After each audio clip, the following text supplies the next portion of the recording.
Growing up, I was fortunate enough to live in a time when a new line of Star Wars action figures was being produced on the market. And part of Kenner's second stab at the Star Wars license in the mid to late 90s, they produced another line of 12-inch action figures. I absolutely loved this line above all others at the time, and I was fortunate enough to build a pretty sizable collection. And I thought it'd be fun for Flashback Friday to go back and revisit some of my favourites. So this week I'm going to take a look at the electronic Darth Vader that was released as part of this lineup. So, starting with the packaging, this packaging is actually slightly broader than what we were used to seeing as part of the 12-inch line, which tends to be in a lot narrower boxes. This is quite broad, quite long, but still quite thin, which is fantastic.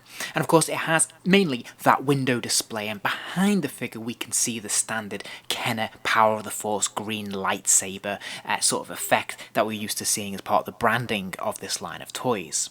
The rest of the packaging is fairly nondescript, it's mostly just a Starfield, but it looks very attractive, and of course we have that Star Wars logo up front and centre.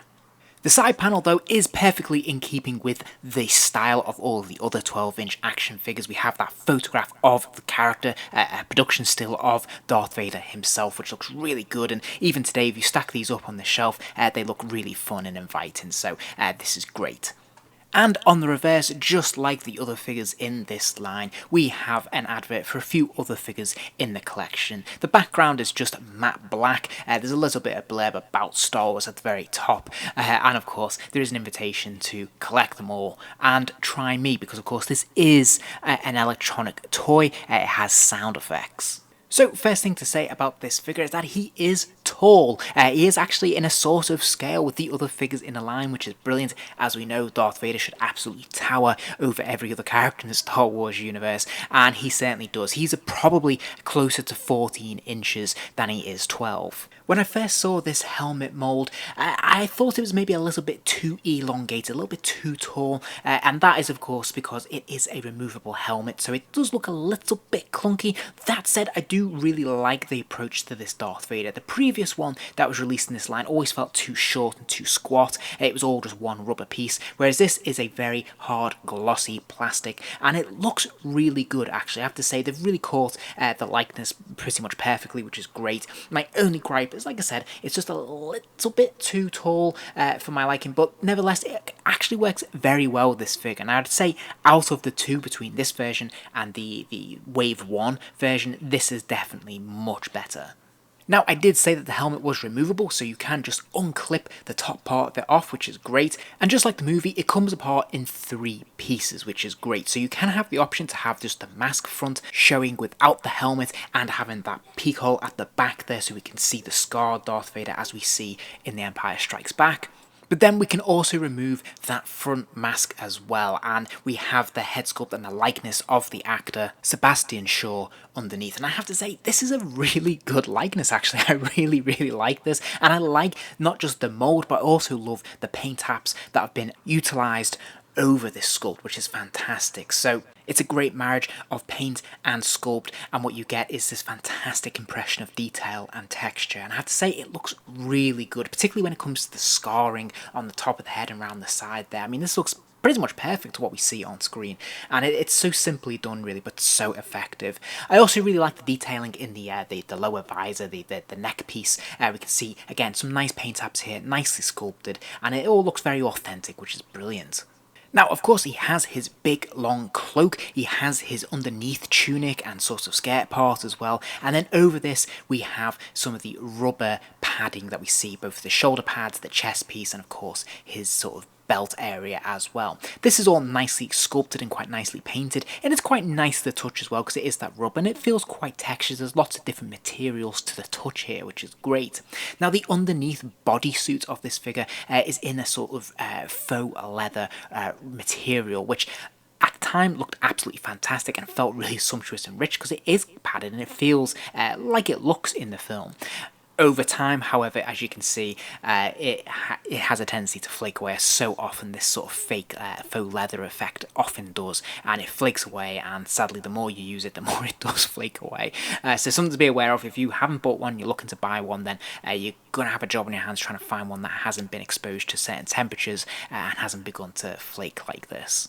The gauntlets, however, are made of a hard plastic, and they are sculpted into a fixed position. So his right hand obviously is there to grip his lightsaber, while his left hand is that open palm that is so recognisable, of course, from The Empire Strikes Back when he's pleading with Luke to join him and join the dark side. His boots, however, are made of rubber, and this rubber is definitely a hindrance to him being able to stand or be positioned in many different dynamic poses. It is a struggle to get him to stand, really. Very often he will have a tendency to fall over because of this uncertain footing. Now he also has, as I mentioned, the sort of cotton skirt there as well that ties into his tunic. This is very nicely proportioned, it's nice and flowing as it should be, and it's quite long and billowing, so this is great.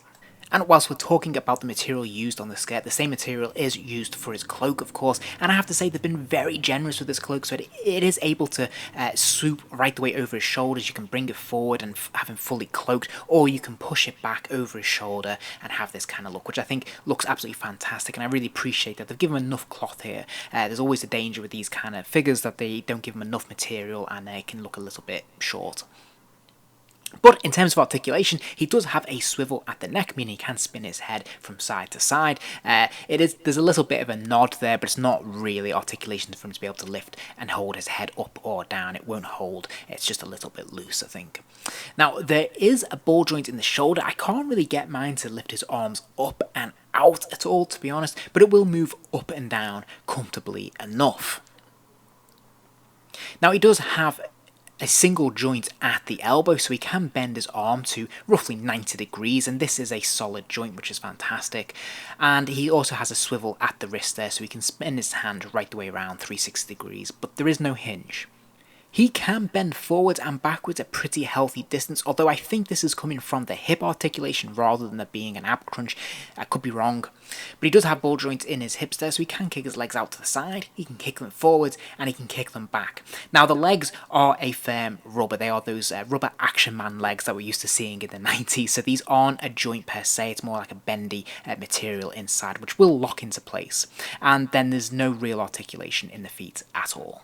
He comes with one accessory, and that of course is his lightsaber, but you do have the option to affix the blade or remove it, so it can be at rest or it can be fully lit up. And I have to say, when it is fully extended like this, it is a nice long blade. From memory, it is longer than the first wave 12-inch Darth Vader, which is fantastic, and I think it looks really impressive. And when he stands like this is pretty cool for the time. He also speaks 3 distinct phrases.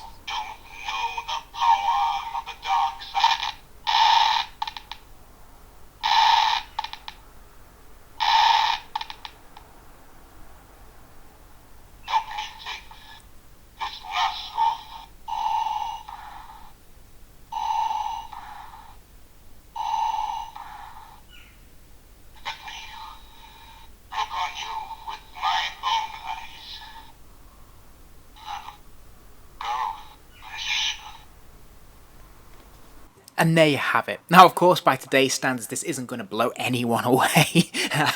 But I have to say, I still think it holds up remarkably well. I was really impressed with this as a kid. I thought it was like just one of the best things ever. I love that he was taller than the other figures. I love those sound effects, although obviously the voice chip in mine is starting to go a little bit, I think. And I just thought it was so fantastic that we could remove his helmet, and it just looked great. And I really loved all the various textures on this figure, and I always really loved that cape as well, and that lightsaber. So for me, very strong, happy memories of this figure, and I have to say, one of the gems in this collection. Although, be warned, if you are planning to track one down, as I said, he has a very strong tendency to flake these days, so good luck.